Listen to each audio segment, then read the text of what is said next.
Sunja, ili bolje rečeno ono što je od nje ostalo, izdržala je danonoćno iživljavanje i uništavanje jugoarmejskih i četničkih zločinaca. Ostaje iza svega tužno sjećanje, neshvaćanje zašto bijaše tako i hrvatski ponos i inat koji je zlotvorima pomrsio velikosrpske račune.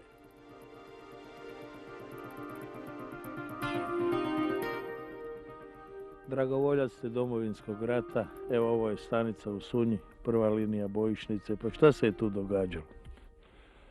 Pa ovdje je slike sami mogu pokazati šta se događalo. Ovdje je bilo jedno od najvećih uporišta naših neobranjivo Sunji je bila u biti na ovom terenu. Po nečemu tome, ja mislim da je njihov cilj bio zauzeti tu prugu, cestu koji bi ih skroz sa Srbijom tako već povezala, ali eto nisu nikako to uspjeli uraditi. Tako da i ovoj srušena stanica, vagoni koji su tu svjedoče. Vagoni su vas ipak nekako štitili? Pa vagoni su nas, koliko su nas štitili, toliko su nam dosta i odpomagali. Jer oni su mogli doći skroz do vagona i tako već sa kamenjem nas gađati. A u vagonima je bilo i žito, gdje im je bio isto jedan od glavnih ciljeva uzeti to žito. Tako da u početku su sami išli po žito, ali naravno nisu mogli. Onda su kasnije na jedan lukav način slali žene i djecu da idu po to žito. Naravno mi nismo pucali na te žene i djecu jer ipak nismo takav narod. A oni su na sve pucali? Na sve. Uopće nisu ni pred čim sprezali na civile, vojsku, djecu, žene. Sunja je uništena, gotovo 80%. A ovdje se zapravo, kao što rekao ste, obranila i brani. Da, Sunja je uništena, ali nikad osvojiva. Gdje smo prvi dan stali, tu smo i ostali. Tako da mnogi ljudi kažu da je Sunja u stvari mali Vukovar. Prema ovome što se vidi, zaista je neki mali Vukovar.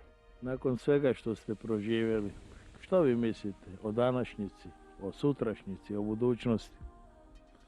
Pa, moje osobno mišljenje je da Sunja kao Sunja treba živjeti dalje i da Sunja bi trebala biti simbol nepobjedivosti kao prvo ovog naroda na ovom području. Sad za suživot o tome je malo teško govoriti, jer teško da to može biti ikakvog suživota, pogotovo među onima gdje je nekom poginuo, ranjen, invalid. Tako. Uglavnom, bez ikakvog povoda oni su vama sve to napravili? Da, bez ikakvog povoda. Točnije 27.7. negdje oko 8:15 ujutro prve mine su pale na Sunju. I od tad je tako reći narod Sunje, žitelji ovog mjesta, uzeli puške, pištolje, vile u ruke i išli braniti tu Sunju. Braniti svoje kuće, svoje domove. Mnogi su i ostavili živote. Da, nažalost, puno mi je prijatelja poginulo na ovom području. Puno je udovica, roditelja bez djece, djece bez roditelja. Nažalost, rat je bio. Znači, teško je to i sjetiti se, a kamoli zaboraviti. Teško je, zaista je teško, jer ono što je ovaj narod ovdje proživio, teško je to i pisati, to treba doživjeti. A ne, u stvari ne bih htio nikom više da nešto tako ga doživi.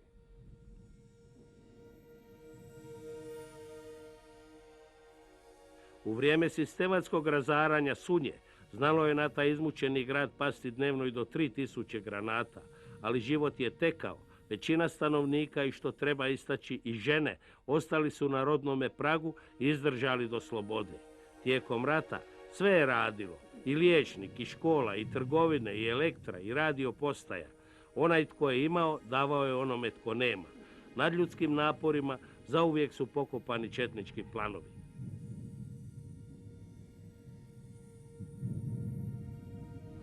Evo ovdje u ponosnoj i napaćenoj Sunji je zaista biti teško gradonačelnik.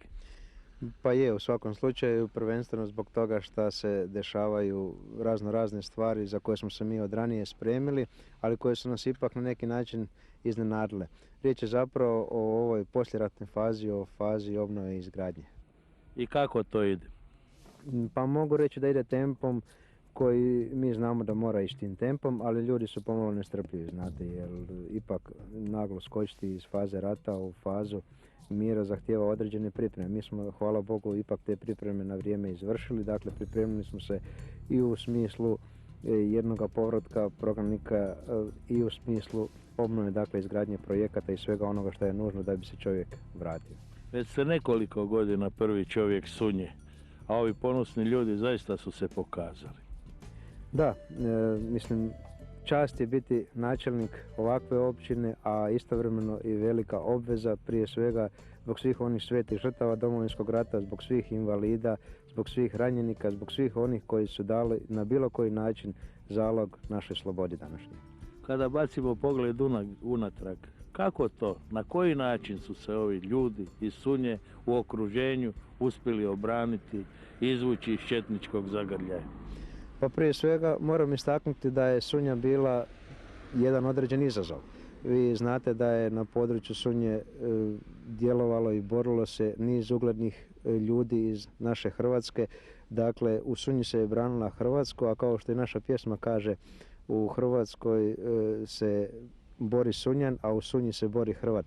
Dakle, to je jedna uzajamna sprega domaćeg stanovništva i svih domoljuba koji su osjetili potrebu tijeku Domovinskog rata da doprinos obrani domovine daju baš upravo u našoj Sunji. Vi ste došli iz Bosne. Da, ja sam došao iz Banja Luke zajedno sa otprilike još 1700 ljudi koji su smješteni na novooslobođeno područje Sunje. Ti ljudi su se za ovih 5 mjeseci ovdje manje ili više snašli, s tim što je humanitarna pomoć i novčana pomoć, one su redovne i tu po tom pitanju nema problema, s tim što postoji problem naravno oko zapošljavanja s kojim je i cijela Sunja suočena. Eto, u Banja Luci nije bilo rata, strašno ste nastradali. Opišite to. Pa onako ukratko mogu reći, položaj nas koji smo došli ovdje i oni koji su otišli odavde, ne bi se mogao, da tako kažem, povlačiti nikakva paralela iz razloga što smo mi u Banja Luci bili spremni prihvatiti legalnu vlast svoje zemlje Republike Bosne i Hercegovine i hrvatski narod se na tom području 1991. na referendumu za nezavisnost i iskazao tako. Međutim, oni koji su na ovom području živjeli ranije, koji su otišli... Odnosi se zapravo na Srbe koji su se pobunili protiv Hrvatske države i radili zlo ovom narodu. Da, oni u stvari nisu nikakvu hrvatsku vlast mogli ni zamisliti i uz pomoć takozvane JNA, bivše one i paravojnih formacija, oružanom silom se usprotivili uspostavi hrvatske vlasti u bilo kom vidu. Znači, nikakvu paralelu ne bih mogao povući između našeg položaja, jer mi smo kao hrvatski narod bili jedan od 3 konstitutivna naroda Bosne i Hercegovine i sada je to po Ustavu Bosne i Hercegovine. Bili smo dakle spremni prihvatiti jednakopravnost i ništa drugo nismo tražili. Međutim, vidjeli ste, evo, mi smo sada ovdje u jednom malom mjestašcu koje je nekih 20 puta manje od Banja Luke gdje smo živjeli.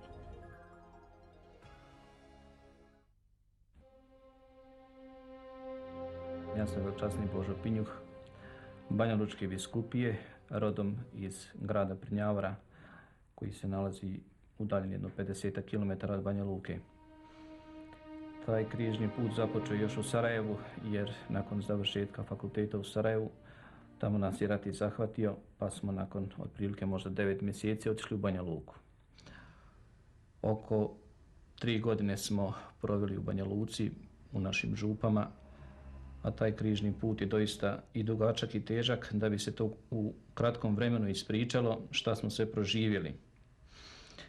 Hvala Bogu, ipak čini mi se da smo najzadovoljniji, ja kao župnik, inače sam bio u župi Vrbanjci kraj Kotor Varaša. Najzadovoljniji sam bio jer ipak većina ljudi izašla i, da ne kažem, spasla živu glavu, a sve ostale muke i poteškoće čovjek nekako brzo zaboravi. Ali ja se nadam da će ovi ljudi, ako ostanu ovdje, ne ako, nego sigurno će pomoći i ovom narodu i ovoj župi da zajedno napredujemo u duhovnom napretku.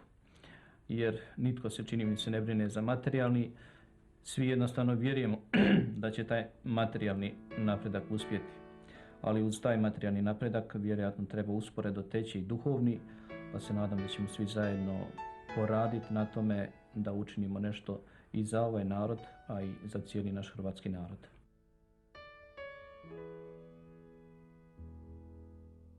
Mi smo ovdje 15.6. počeli čuvati skelu, još nisu bile postavljene barikade, ali je došlo dojava da bi se mogla dići ova skela u zrak. Ako ova skela ode u zrak, a barikade su bile postavljene, od Siska se nije moglo nikud. Evo ova skela, ali ne ova nego mlađa, koja je jedna manja, sa manjom tonažom bila i koja je vozila na sajlu.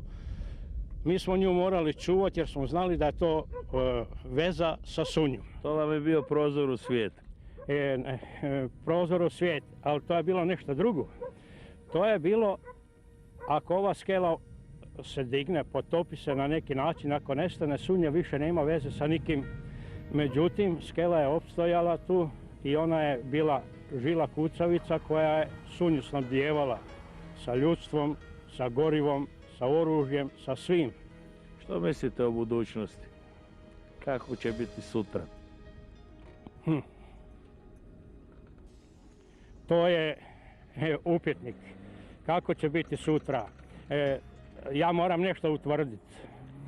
Biće bolje, ali ako mislite na suživot sa ljudima, mi smo do sad bili podcjenjivani, Hrvati tu. Međutim, neko će morati odgovarati za ovo što je napravio od Sunje. Međutim, oni su preko radio stanica nama rekli ne rušimo mi, to ruše Knindžije. Međutim, dokazano da su to ljudi naši koji su u Sunji radili u Vajdi, da su bili zapovjednici topničkih jedinica ili koji su u željezari radili, koji su tu bili, koji su s našim dečkima išli u školu, sjedili u istoj klupi ili u istom razredu i šnajpera pucali i ubijali naše ljude. Zašto?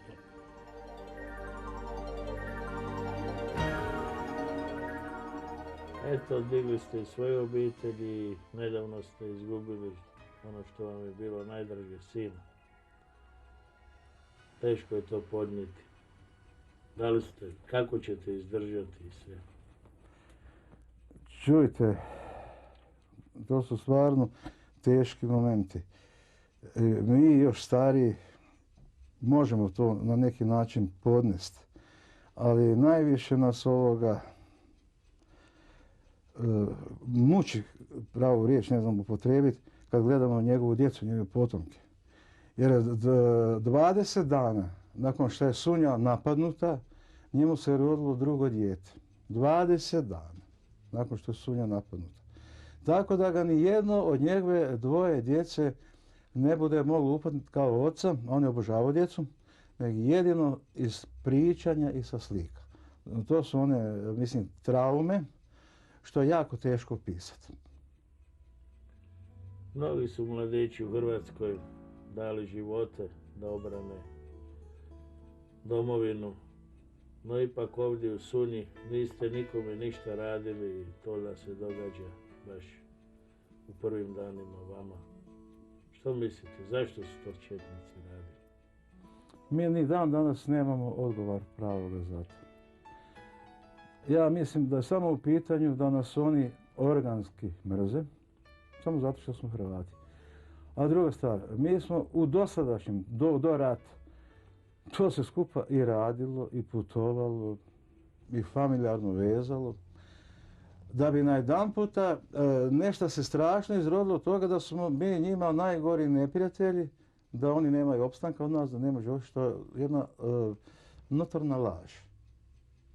I mi nikako ne možemo shvatiti u čemu smo mi to krivi i čemu su, kad su oni bili privilegirani svuda. Ja drugog odgovora nemam.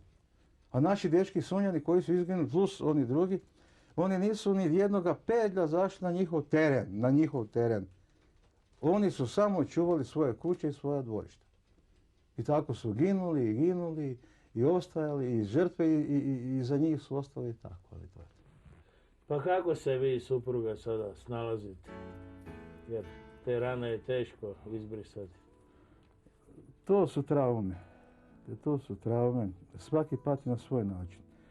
Žena, mati, ona ima svoje pristupe i gledanja na tu tragediju. Ja to gledam malo više sa vojničke strane, sa domoljubne strane, a manje sa roditeljske. Jer kad je prva granata pala na Sunju, on je došao k meni, tata šta ćemo? pušku u ruke i brani se kući jer te niko braniti neće. I moja cela porodica, svi moji bratići, svi moji sinovci, svi muški, očevi, roditelji hoću reći, sinovi, pa možda čak i unuci, svi su stali na branik Hrvatske. I to je ta jedna velika, kako bih rekao, moralna satisfakcija za te naše žrtve. Mame su sklone plakanju, molitvi, ali mi realno gledamo na stvari. Sunja je bila goloruka, Sunja je bila napadnuta, a oni koji su ostali ovdje, oni su više nego heroji, pogotovo oni koji su izginuli.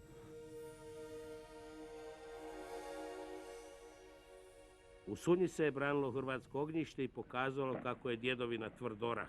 Nikada se nisu obistinila čaršijska naklapanja i hvalisanja da će nebeski srpski narod odmarati na hrvatskom dušeku. Imate malu djecu, a bili ste prisutni tu u kući baš kada je bila granatirana kuća, kada je zapravo sva iznutra uništena. Ma da, bila sam sama što je bilo najgore i moram priznati da me je bilo strah. Bilo me strah, zalegla sam na pod i čekala sudbinu. Niste napuštali Sunju ni onda kad je bilo najteže. Da li kad pomislite otići negdje gdje je bolje, gdje je ljepše? Ne. Pa ostat ćemo tu. Popravit ćemo to i... A one uspomene na sve one koji su vam napravili ta iznenađenja loša, koji su vas ubijali, uništavali? Čujte, uspomene blijede, samo ipak baš ja ih ne bi voljela viđati u svojoj blizini. Imao si 6 godina kad je kraj tebe pala mina i kako si se osjećao?